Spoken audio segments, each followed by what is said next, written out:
Amém? Deus é bom? Glória a Deus. Irmãos, hoje nós vamos ler um pouquinho um texto muito conhecido, mas eu creio que precisamos sempre enfatizá-lo. Efésios capítulo 6. Eu quero usar duas tradições, porque falam diferente, e eu gostaria que a gente visse um pouquinho de uma forma, de uma maneira que a Bíblia relata, mas também de acordo com outra tradução. Na Bíblia que provavelmente vocês estão usando, diz assim, Efésios capítulo 6, versículo 10.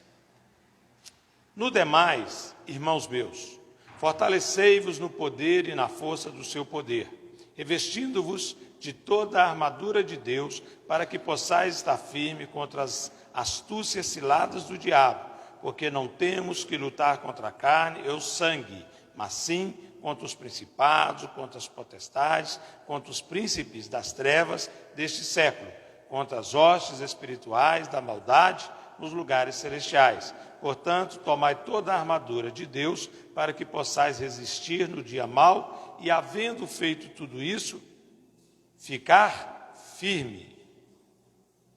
Amém? Na outra versão que eu disse, diz assim, para terminar, tornem-se cada vez mais fortes, vivendo unidos com o Senhor e recebendo a força do seu grande poder. Vistam-se com toda a armadura que Deus dá a vocês, para ficarem firmes contra as armadilhas do diabo, pois nós não estamos lutando contra seres humanos, mas contra as forças espirituais do mal que vivem nas alturas, isto é, os governos, as autoridades e os poderes que dominam completamente este mundo de escuridão. Por isso, peguem agora a armadura que Deus lhe dá, assim quando chegar o dia de enfrentarem as forças do mal, vocês poderão resistir aos ataques do inimigo, e depois de lutarem até o fim, vocês continuarão firmes sem recuar. Portanto, estejam preparados, usem a verdade como cinturão, vistam-se com a couraça da justiça e calcem com sapatos a prontidão para anunciar a boa notícia da paz, e levem sempre a fé como escudo, para poderem ser protegidos contra todos os dardos de fogo do maligno. Recebam a salvação como capacete e a palavra de Deus como espada que o Espírito Santo lhes dá.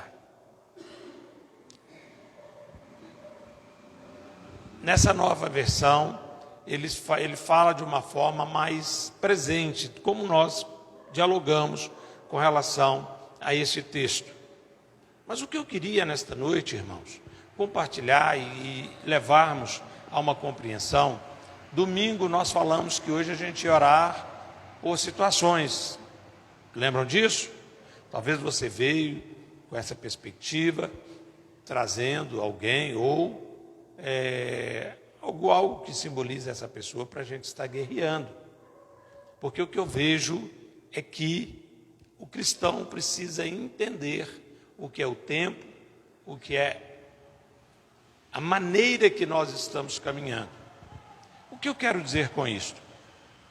Quando eu olho, João 3,16 diz assim, porque Deus amou o mundo de maneira tal que deu seu Filho unigênito para que todo aquele que nele crê não pereça, mas tenha vida eterna.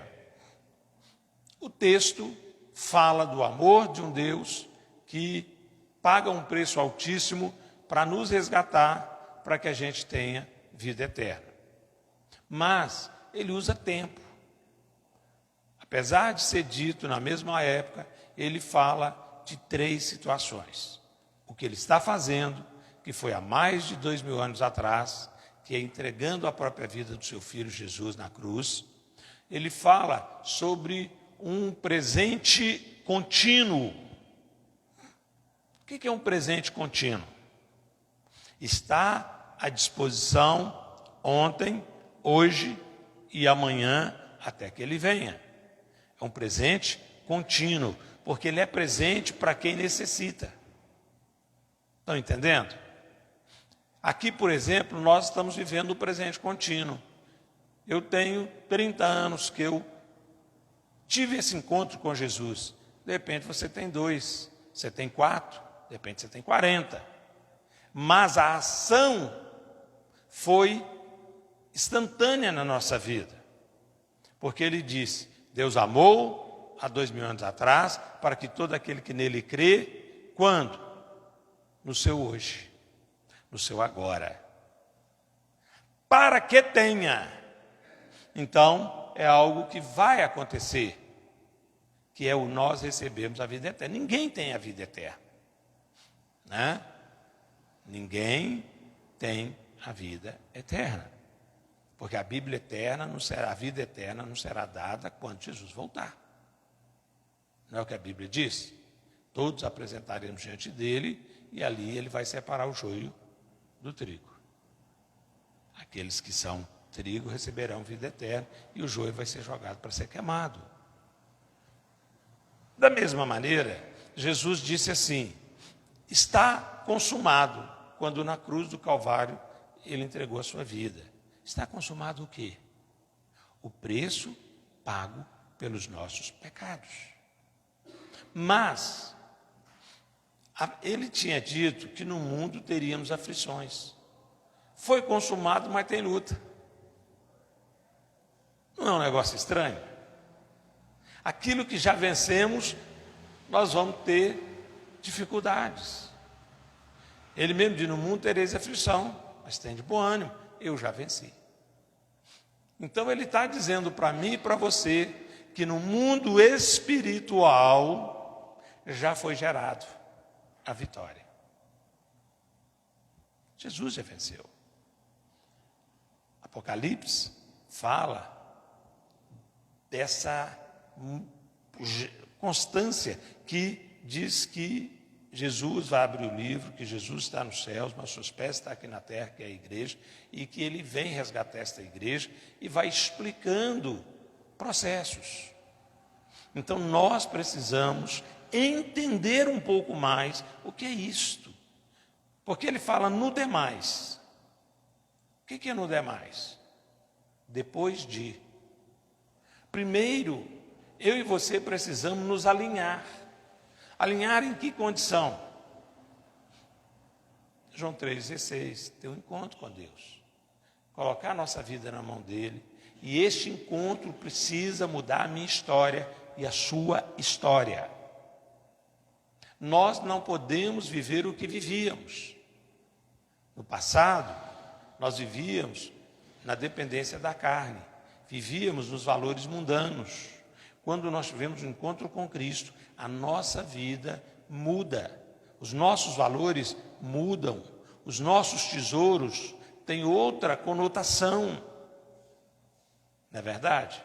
E aí, aquilo que para a gente tinha valor, deixa de ter. Porque agora nós encontramos um tesouro maior. E vamos cuidar dele, vamos priorizar esse tesouro.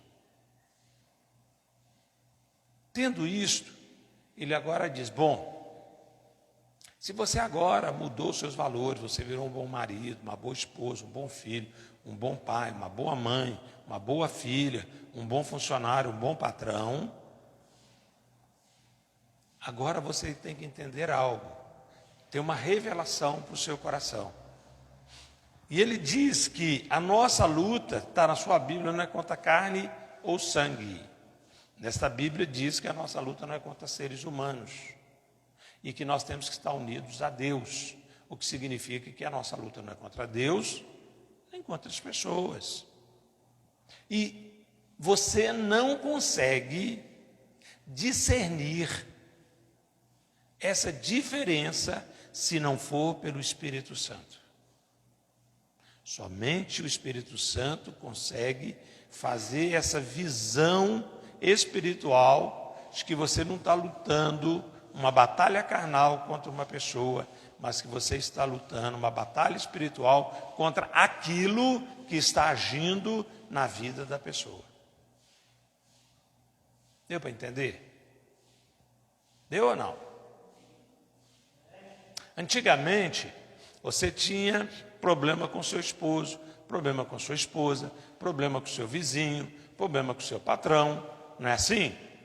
E você o via como o conflito, mas hoje você, em Cristo, consegue enxergar além da pessoa. Que aquilo que está agindo não é ela. Ela está sendo, muitas vezes, um canal, como nós devemos ser canal de bênção. Fonte esgotável, é fonte inesgotável do reino dos céus, precisa fluir da nossa vida. Não é isso? Mas também uma fonte inesgotável das trevas flui da vida dos que vivem na treva. Não é verdade? Nós precisamos contaminar as pessoas no sentido positivo de encharcá-las da presença de Deus, dar a elas o bom perfume. Mas o mundo tem encharcado a igreja do mau cheiro das trevas.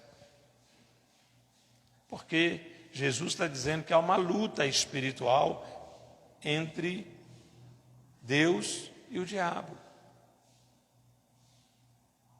E quando nós paramos para pensar, nós vamos entender que nós deveríamos ser doutores na área, e não somos.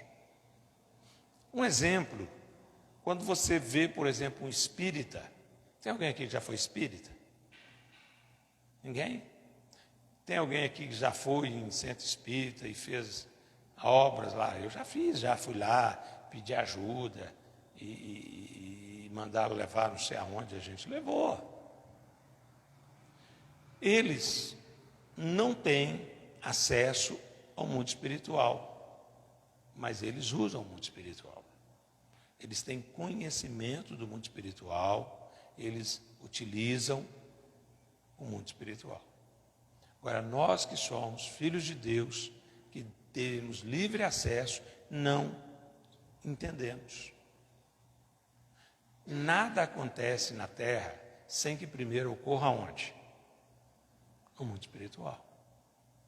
Quando foi materializado as coisas, primeiro foi gerado aonde? No coração de Deus, na vontade. Onde Deus disse, eu quero que aconteça, haja luz. Eu gostaria que tivesse separação, terras e água, que haja separação. Estão entendendo? Então, queridos, ninguém peca sem que antes seja gerado aonde? Na mente. Primeiro é uma ação de vontade, e depois é uma ação ativa. Haja. E aí nós vamos exercer o desejo, positivo ou negativo. Por que eu digo isto?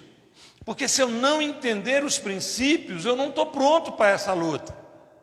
Primeiro porque quando nós chegamos na igreja, nós temos valores e conceitos errôneos. Nós achamos, quando estamos no mundo, que Deus é culpado de muitas coisas que decorrem na nossa vida. E nós atribuímos a Deus sequelas da nossa história. Mas primeiro a Bíblia diz que Deus não peca. Deus não é um Deus que vem fazer isso para com seus filhos. Então não é Deus que faz. Ele pode até permitir que isso aconteça, mas não pela vontade dele, pelas nossas atitudes, né? Porque nós pecamos. E é claro que o pecado gera consequência. Deus perdoa, mas as consequências vêm. Se você mata uma pessoa, você pede perdão, Deus vai te perdoar. Mas na lei dos homens você vai ter que ser responsabilizado pelo crime. Só que você não vai estar sozinho, Deus vai estar com você. Eis que estarei convosco até o fim. Então eu e você precisamos entender, dimensionar a distância e os valores. Porque nós não iremos vencer batalhas se nós não entendermos que batalha estamos vivendo. Eu posso trazer um revólver, posso trazer uma granada e posso trazer uma metralhadora.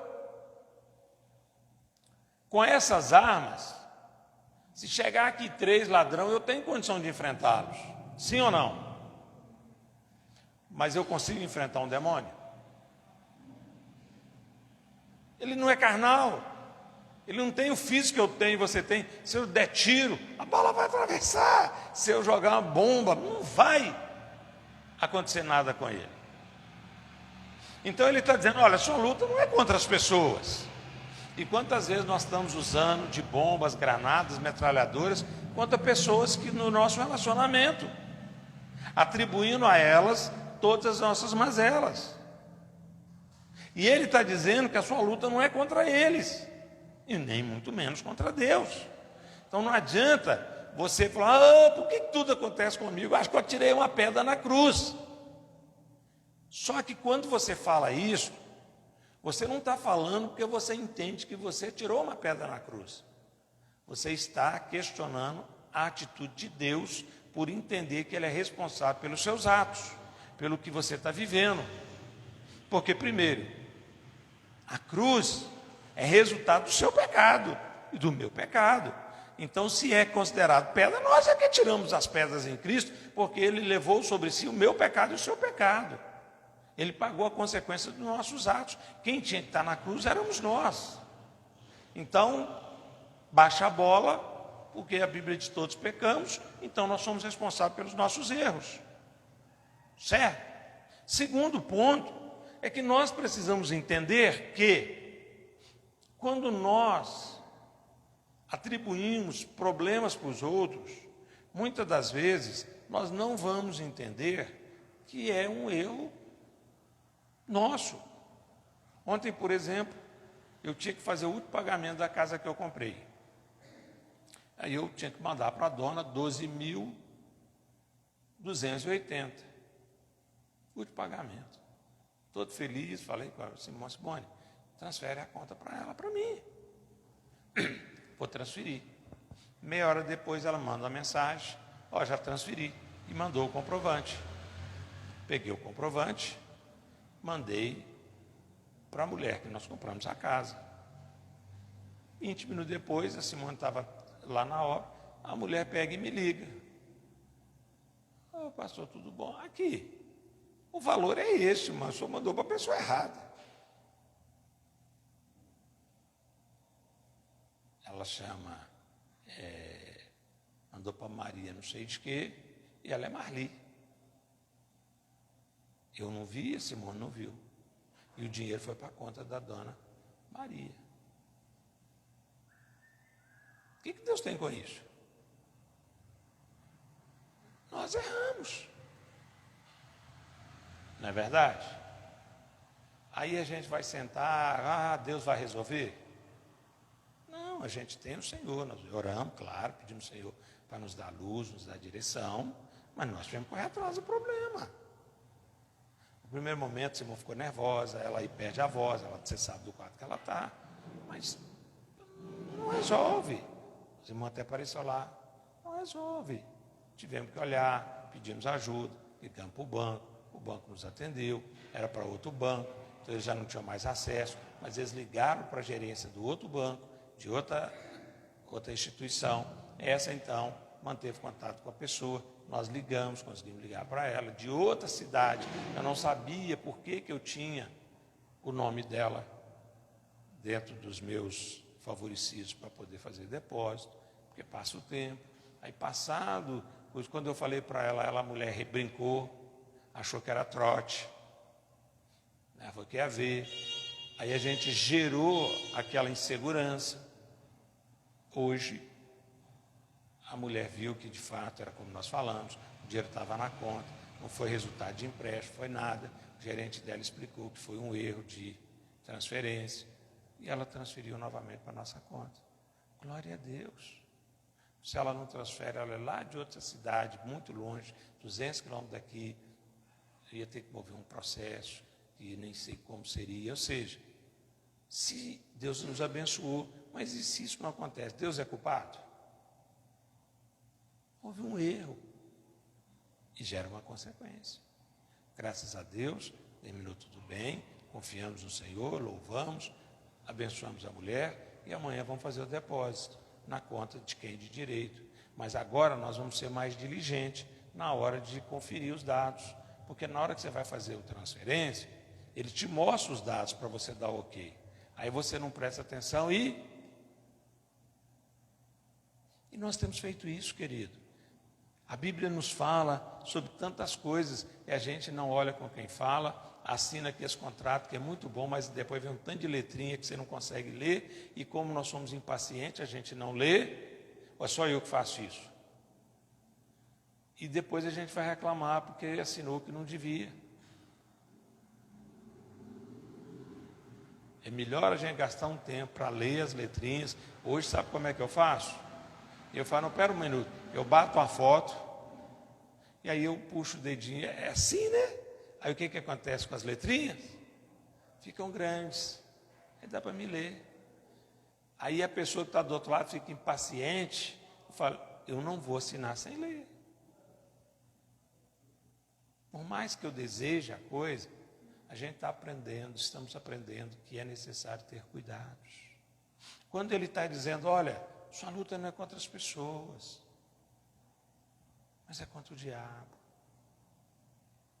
Eu e você precisamos entender, queridos, que se existe essa postura de tempos diferenciados que a Bíblia relata, eu e você precisamos entender que o que nós vivemos, o que nós temos para viver e qual é a nossa história de hoje.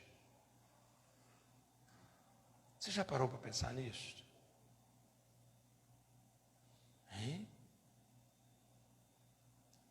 Aí faz a diferença. A Bíblia fala, por exemplo, que o nosso físico está envelhecendo. Eu já estou com 61, já não sou um menino de 20. Nós temos pessoas aqui que têm mais idade do que eu, está mais rodado do que eu. Mas também a Bíblia diz que enquanto o nosso corpo está envelhecendo, o nosso espírito está o quê? Rejuvenescendo, está sendo renovado.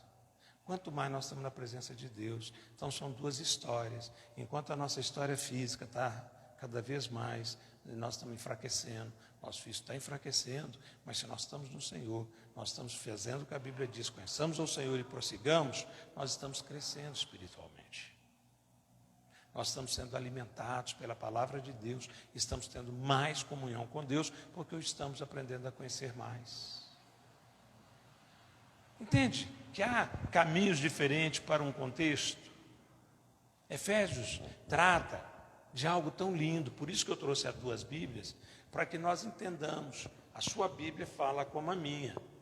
No demais, irmãos, revestidos de toda a armadura e tal. Quando você pega a nova versão, ela fala de uma maneira diferente.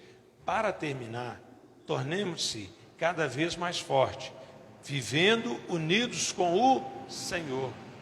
O primeiro ponto que aqui diz que para que nós fiquemos mais fortes, nós temos que caminhar com quem? Adão, o que Adão fez quando pecou? Afasta de Deus. E quando a gente está por baixo, ou estamos passando por uma dificuldade, qual que é a tendência natural? É esfriar, é afastar. Aí eu te pergunto, nós estamos vivendo o exemplo de Adão ou os princípios da Bíblia? Nós estamos transferindo os nossos problemas para Deus. E se nós transferirmos o problema para Deus, saindo da presença de Deus, nós não nos fortalecemos, nós nos enfraquecemos. Aí você vai falar, meu irmão, por isso que você está tomando bomba. Ontem, a hora que veio o problema, 12 mil, estou tendo que reformar a casa, gastando dinheiro, e gasta dinheiro, triplicou tudo que você vai comprar. Tem uma perda dessa? Eu não sabia quem é a pessoa, nunca vi. Depois, hoje que eu fui descobrir que o marido dela comprou um carro, fez um negócio comigo de carro, e ele passou os dados da esposa dele para me transferir um dinheiro. Isso já tem uns 4 anos. E ficou no meu sistema do meu celular. Então, meu irmão, Primeira coisa é isso, eu preciso me alinhar. Ele está dizendo aqui, olha,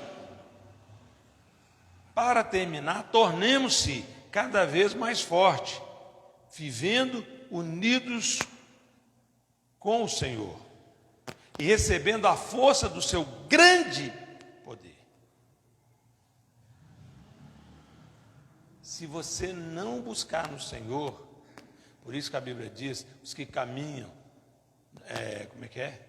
Frega aqui todo dia, fugiu da mente. O Senhor é a minha força. Não, o Senhor é a minha força, nada me faltará. É de onde me virá o socorro, meu socorro vem do alto. Os que confiam no Senhor são como os montes de Sião que não se abalam. Se nós não buscarmos, querido, em tudo a presença de Deus, não vai dar certo. E como buscar a presença de Deus? Ele termina dizendo, olha, não desanimem e orem sempre por todo o povo de Deus. Façam tudo isso orando a Deus e pedindo a ajuda dEle. Primeira coisa, a palavra diz assim, quando me deito, quem está do meu lado? Nem todo dia minha mulher está do meu lado. Às vezes ela saiu, às vezes ela agora vai deitar e eu estou aqui. A hora que eu chegar já está deitada, não é isso? Às vezes um viaja, às vezes um morre, ou está no hospital. Então isso não é para todo dia, mas quando eu me deito, quem está comigo? Todo dia. Quem? Senhor. E quando me acordo? Quando eu acordo, quem está do meu lado? Agora, quem é educado aqui? Tem educado, estudou, tem educação, dá bom dia, boa tarde, boa noite. Vocês são? Pode fazer uma provinha? Quando você deita, você dá boa noite para Deus? Não, seja honesto. Quando você deita, dá boa noite a Deus? Não. Quando você levanta, você dá bom dia? Porque o que nós estamos falando aqui agora? Quando eu me deito, quem está do meu lado? Então o que eu teria que fazer toda noite? E quando eu me levantar, o que eu tenho que fazer em primeiro lugar? Bom dia. Obrigado por esse dia. Me conduza nesse dia. Que a tua sabedoria esteja sobre a minha mente. Me livre do mal e guarda-me. Sim ou não? Mas nós não fazemos. Entende o que eu quero dizer, irmãos? Relacionamento juntinho para receber do seu poder. Então, Efésios está dizendo que eu tenho que estar preparado. Eu não sei a hora que a coisa vai acontecer. Eu não estou preparado para vir um caminhão ali embaixo e o moço brigou com a esposa dele, está nervoso, tomou uma cerveja e ele está acelerando, subindo essa rua. Eu não sei nada disso. E eu vou sair daqui com a mente totalmente vazia, sem nenhuma perspectiva dessa situação. E vamos nos encontrar ali agora na rua.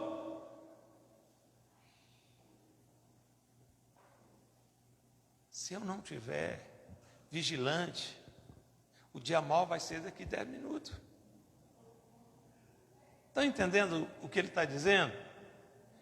Então nós temos que estar preparados sempre, orar sem cessar e vigiar, sempre pronto para o que daí vier. Foi feito estudos, identificou o seguinte: na época das guerras, principalmente essas guerras mais antigas, onde usava-se armaduras direto, os soldados morriam pós-guerra de infecção. Por quê? Não podia tirar a armadura. Então, aquilo, ferro com carne, provocava feridas. Estão entendendo? Porque na guerra, você pode morrer dormindo. Então nós temos que pensar, queridos. Será que a gente está vigilante? Será que nós estamos orando sem cessar? Ele está dizendo isto. Nós temos que nos revestir. Porque o nosso inimigo é real. E não adianta ter uma metralhadora, não adianta ter um revólver, não adianta ter um facão. Eu tenho que estar revestido de armas adequadas para atingir o meu inimigo. E por isso eu preciso revestir-me da armadura que Deus está me dando. E eu preciso aprender a manejá-la. Eu achei interessante, porque nesta Bíblia, ele vai trazer a compreensão dessa armadura de uma forma diferente. Não sei se você percebeu, é a mesma armadura, mas ele traz uma explicação bem legal do que seria. Ele diz o seguinte: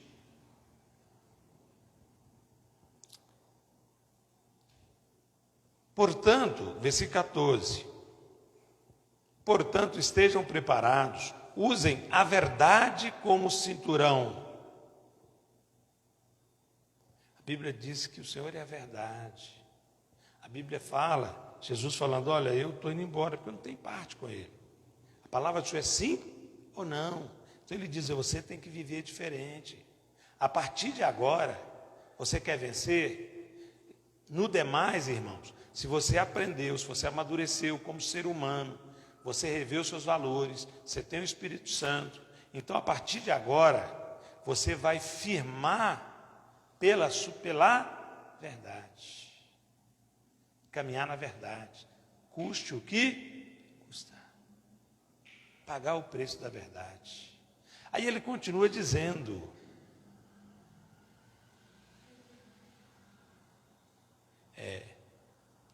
por isso peguem agora a armadura de Deus lhes deu, assim quando, versículo 14, portanto estejam preparados, usem a verdade como cinturão, vistam-se com a couraça da justiça. Meu irmão, eu fiz um negócio com esse moço 4 anos atrás. E ele hoje me ligou e lembramos que o carro ele pegou e tudo.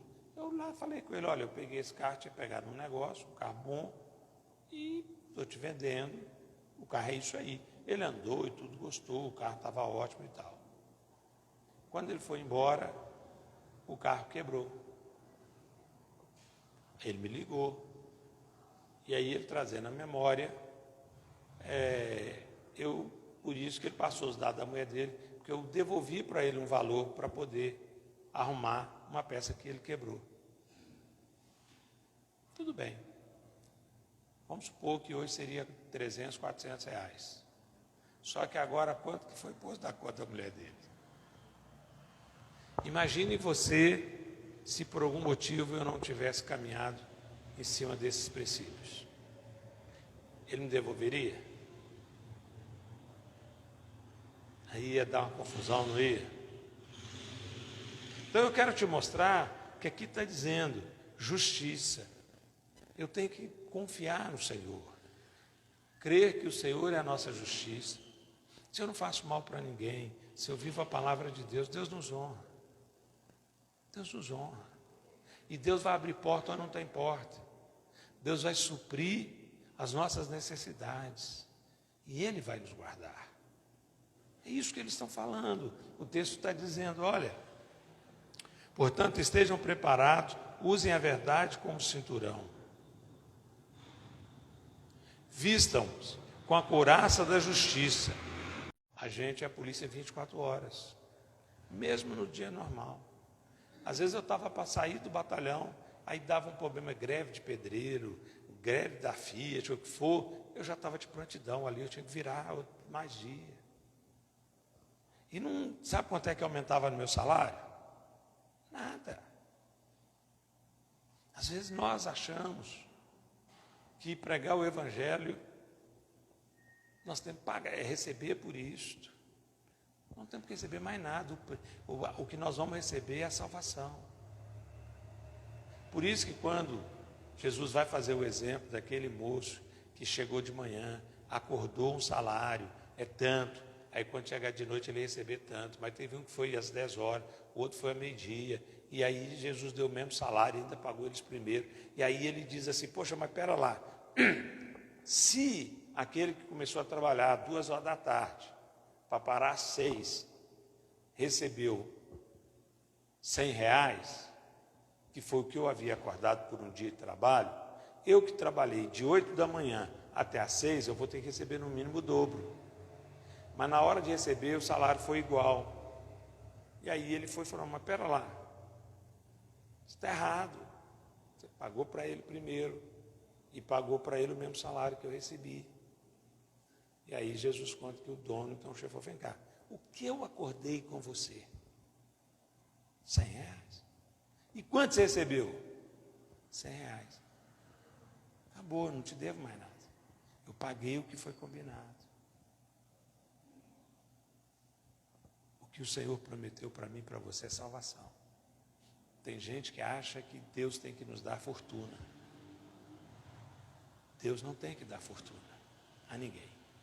Tem pessoas que são prósperas, tem algo, é com Ele. O que Deus tem promessa para nós é que não nos faltará nada. Ele vai suprir as nossas necessidades.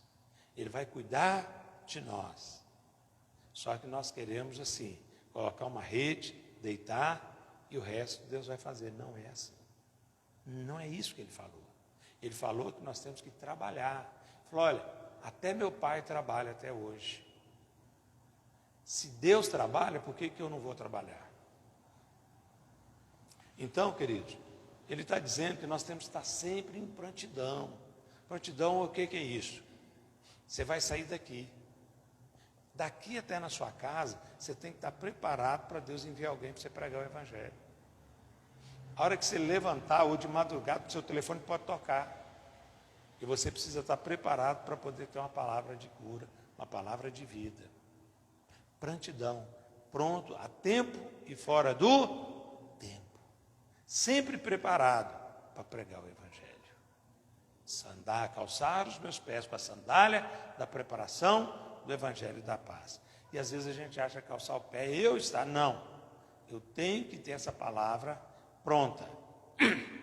Pronta para levar, pronto para proclamar, pronto para testemunhar. Ele continua dizendo.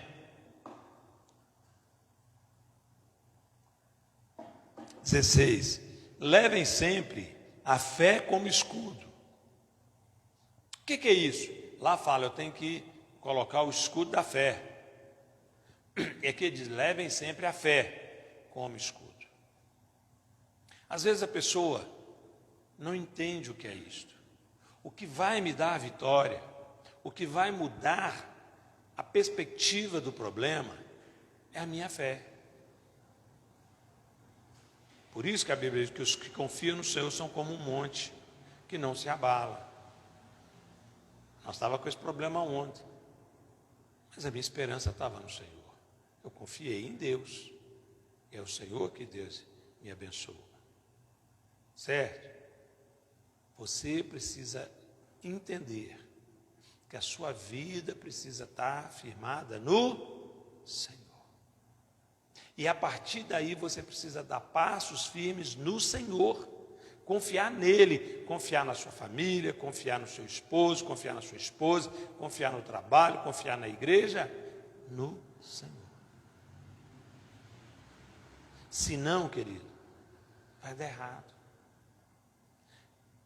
Por isso que muita gente cai, porque quer ajudar, quer fazer, você não confia em Deus e você dá um passo na frente de Deus. Não, eu vou resolver do meu jeito, não, eu vou fazer para Deus. Deus não precisa que você faça nada. Você precisa confiar nele. Você precisa, para confiar em Deus, eu preciso o quê? Conhecer a Deus. Porque seria o tipo da coisa. Você tem quantos anos?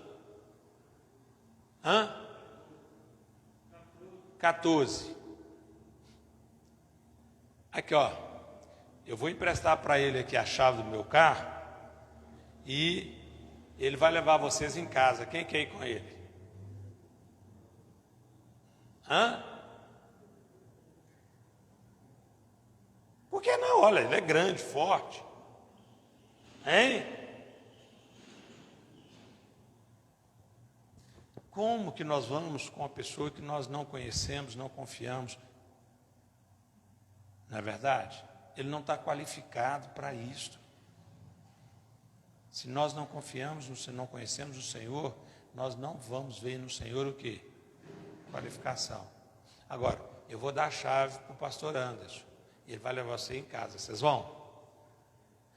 Porque ele é pastor, né? Ah, mas por que vocês vão? Ah, porque ele é qualificado. Não é verdade? Estão entendendo, queridos? Muitas pessoas não veem qualificação em Deus porque não conhecem Deus. Então, ele está dizendo que nós temos que ter fé em Deus, e eu só vou ter fé se eu conhecer. Jesus falou assim: homens de pouca fé. Se tiverem a fé de um grão de mostarda, moverão montanhas. E tem mais.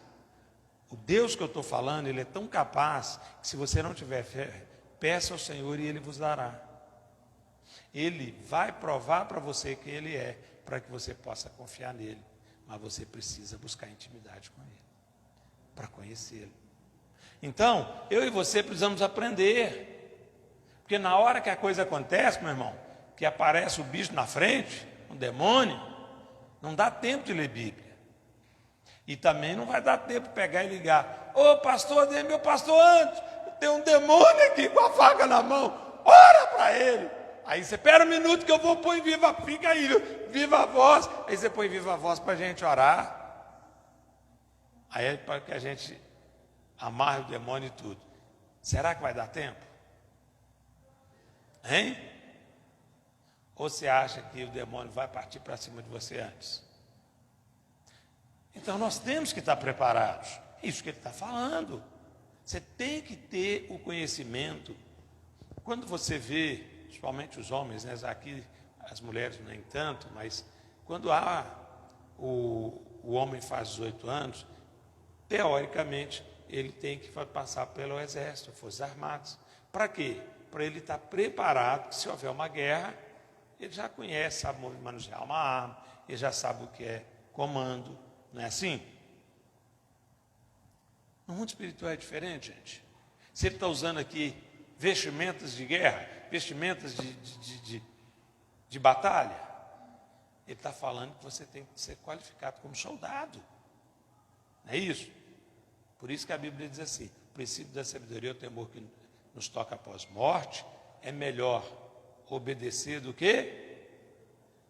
Então é princípio. Marcha é para marchar. Lembra quando Jericó? Qual foi a ordem que Deus deu para o povo? Marcha. E se o povo não tivesse marchado e fosse dar tiro, fosse dar flechada, eles venceriam a guerra? Eles venceram porque, primeiro, enxergaram que a luta deles não era contra aqueles homens que estavam lá, não era contra aquele povo.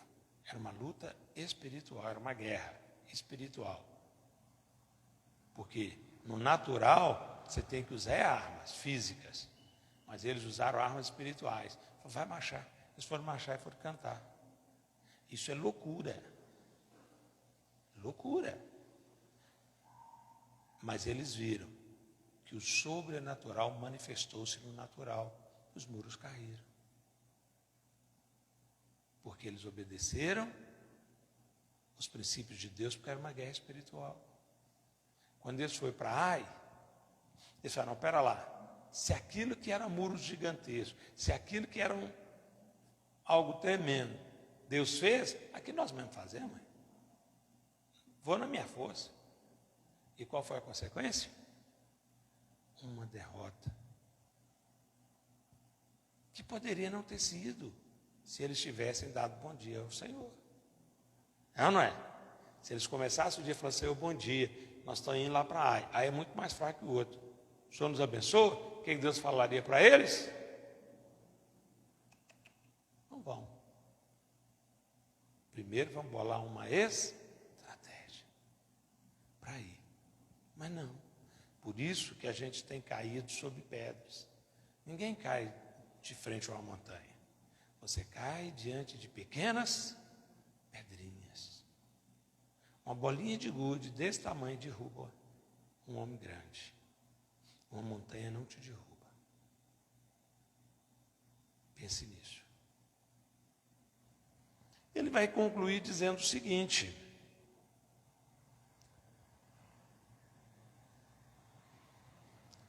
que a fé vai apagar também todos os dardos de fogo maligno.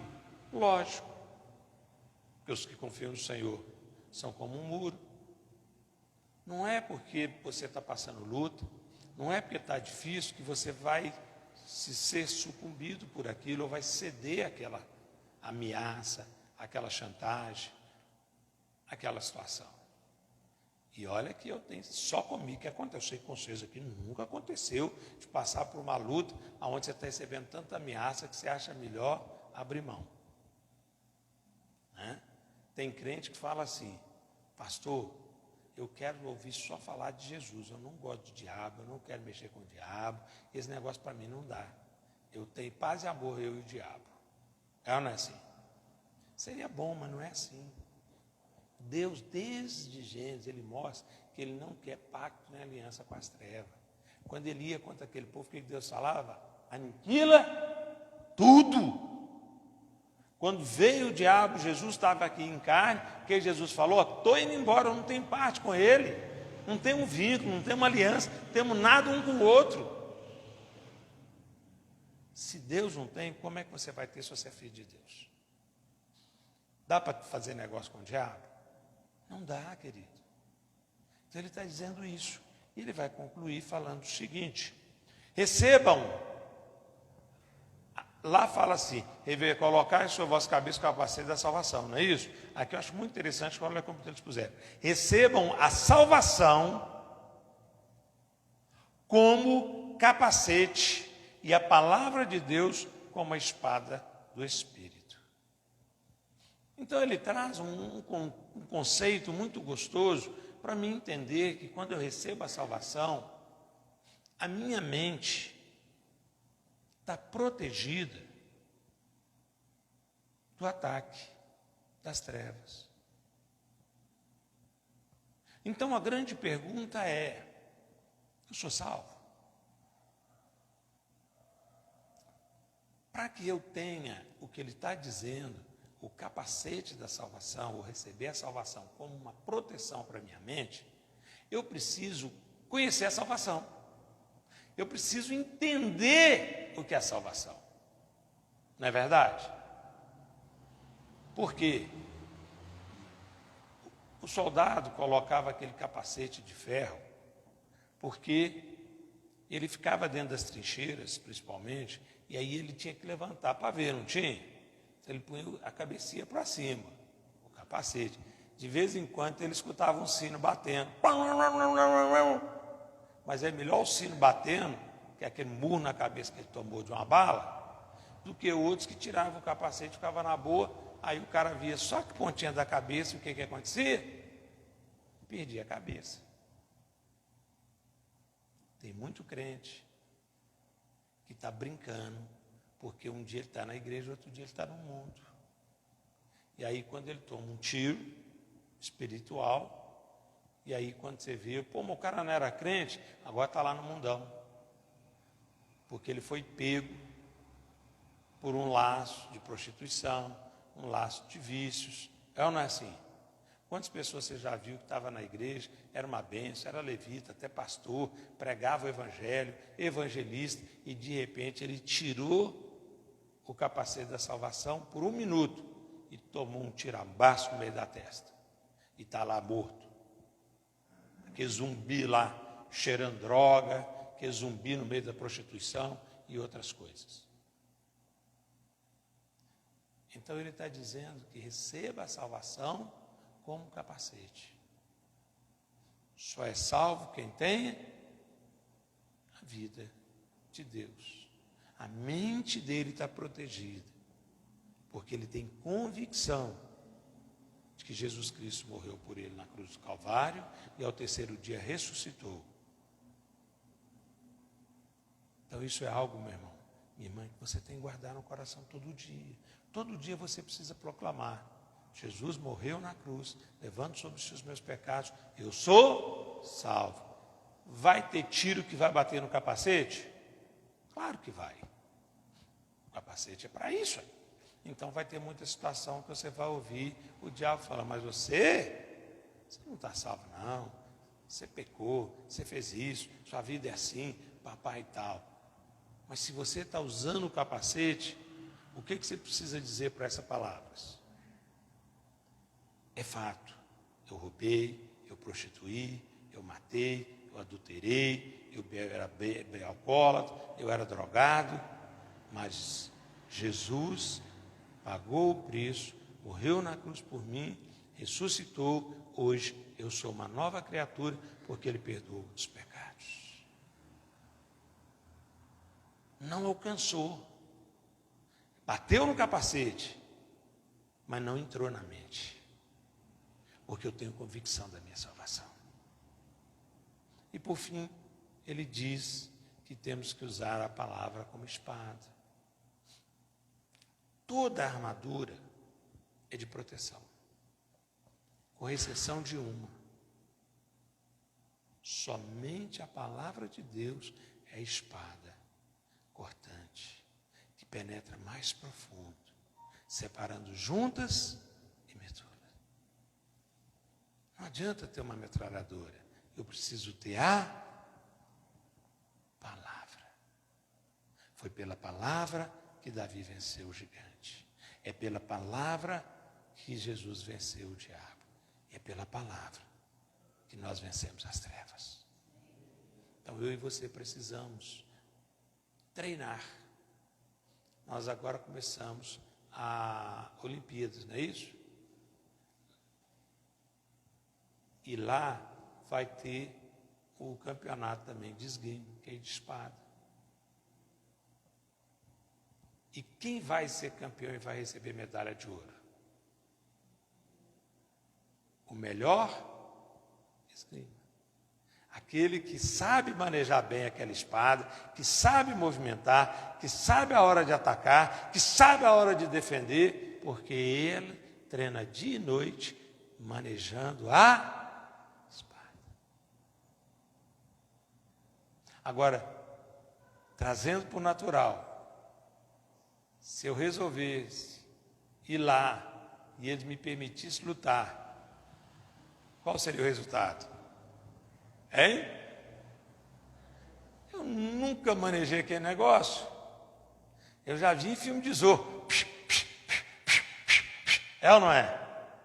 Agora lá os caras colocam um tanto de coisa, e tem posição, e tem o modo de ir, modo de recuar, modo de atacar. Não é assim? Porque eles estão se qualificando, queridos. Será que nós estamos qualificando com a palavra de Deus? Hein?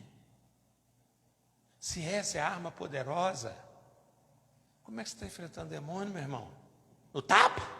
Na unha? Ou na fé do seu vizinho? Pensa nisso. Tem muita gente que usa a espada do vizinho. Cola nele e fala: eu tenho segurança. Né? Aí quando vem a hora do problema, ele chama o vizinho e fala: pastor, ora por mim.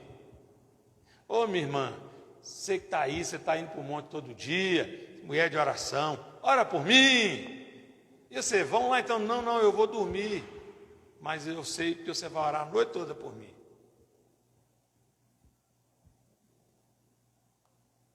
Não é o problema de orar pelas pessoas, mas se você não aprender a usar a espada, querido, pode ter uma hora que você não vai ter tempo de ligar para mim, ou para o pastor Anderson, ou para esse irmão ou irmã de oração. E aí, infelizmente, no outro dia você vai contar, se você estiver vivo, você vai chegar e falar: pastor, o negócio ficou feio, pastor. A mulher petitinha estava endemoniada, e quando eu vi, me deu pancada de um lado, pancada do outro, rodou para cá e rodou para lá. É ou não é assim? Isso é o mínimo. Então, queridos, que nós entendamos nesta noite, se eu quero vencer, eu preciso verdadeiramente me qualificar para o mundo espiritual. Eu quero orar com vocês, nós vamos orar pelos enfermos, pelo bairro, e você precisa estar realmente vivendo o que a Bíblia está dizendo. Existem tempos, existe. Jesus levou sobre si os nossos pecados, pelas suas iniquidades, pelas suas pisaduras fomos curados, né? Ele prometeu a salvação, mas eu e você precisamos entender que ele também disse: no mundo tereis aflição. E ele ainda fala que muitos seriam perseguidos, muitos seriam presos. Então eu e você precisamos entender que há uma guerra, que Efésios está dizendo que nós estamos vivendo neste momento, e existirão dias maus. E você precisa estar preparado, e o melhor adestramento é no dia bom.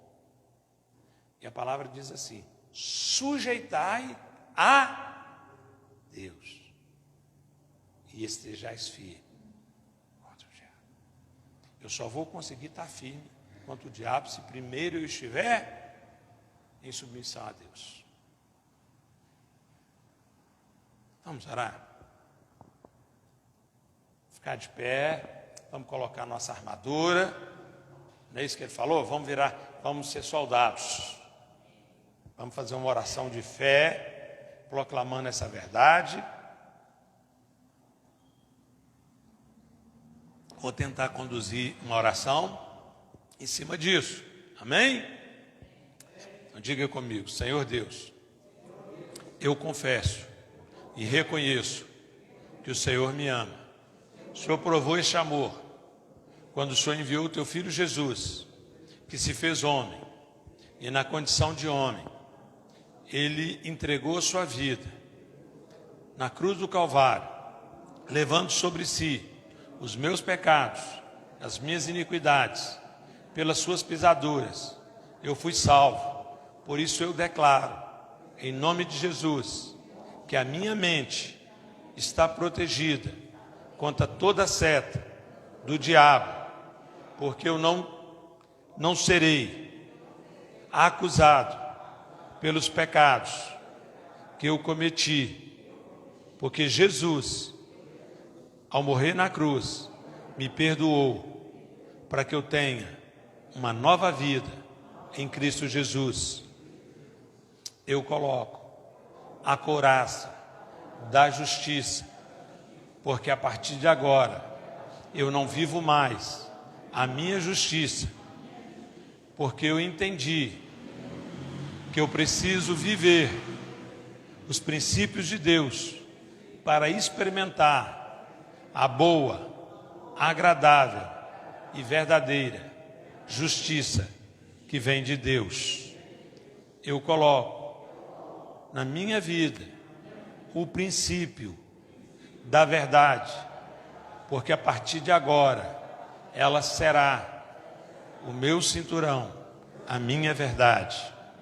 Sobre os meus pés eu estou preparado, pronto para ouvir o chamado de Deus e declarar a Ele: eis-me aqui para pregar o Evangelho da salvação a todos quanto o Senhor me enviar. Senhor, a minha vida é firmada pelo entendimento que o Senhor é verdadeiro e justo na minha vida.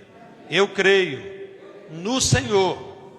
Por isto, amplia, Senhor, a minha certeza, a minha fé no Senhor, porque através desta fé, toda seta, todo dado, todo ataque que for lançado contra a minha vida, não me alcançará, porque eu sei que o que habita em mim é maior do que o que está no mundo. Levanta suas mãos e diga assim, ó, do jeito aqui, ó: Senhor, nesta hora, me dê a graça do Espírito Santo para revelar a tua palavra, que esta palavra seja viva na minha vida Dai-me, Senhor, o entendimento para manejar a tua espada com sabedoria e ousadia no Senhor, e revestido dessa armadura, eu agora apresento a minha família diante do Senhor, e eu declaro agora: todo ataque que tem vindo sobre o meu lar, sobre a minha família, está repreendido e caia por terra agora, porque o Senhor amou a minha casa e pagou o preço pela minha família. Por isso, nesta hora, eu peço ao Senhor: abre os olhos espirituais da minha família, para que eles possam entender que eles são amados do Senhor, e toda seta, toda cegueira espiritual que estava sobre a vida deles, os impedindo de se render diante deste amor, caia por terra, em nome de Jesus. Senhor, o Senhor levou sobre si as nossas enfermidades. Por isso agora, eu me aproprio do teu sacrifício, e por isso eu dou uma ordem: toda enfermidade que está alojada sobre a minha vida está quebrada. A legalidade da sua permanência. Por isso eu ordeno agora: enfermidade, desaloje, sai do meu corpo, em nome de Jesus. Amém? Agora levanta as tuas mãos. Senhor, eu sou o teu filho, ou a tua filha. Por isso agora, eu me aproprio da tua bênção, da tua prosperidade, porque eu declaro que eu sou próspero, eu sou abençoado, e eu quebro agora todo espírito de miséria, todo espírito de sujeira que tentava contra a minha casa, contra a minha vida, em nome de Jesus, porque eu sou mais que vencedor em Cristo Jesus. Amém? Amém? Vá em paz, em nome de Jesus. Que o Senhor te abençoe e te guarde, e que essa palavra seja viva e eficaz na sua história. Que o Senhor que nos assiste te abençoe e te guarde, em nome de Jesus.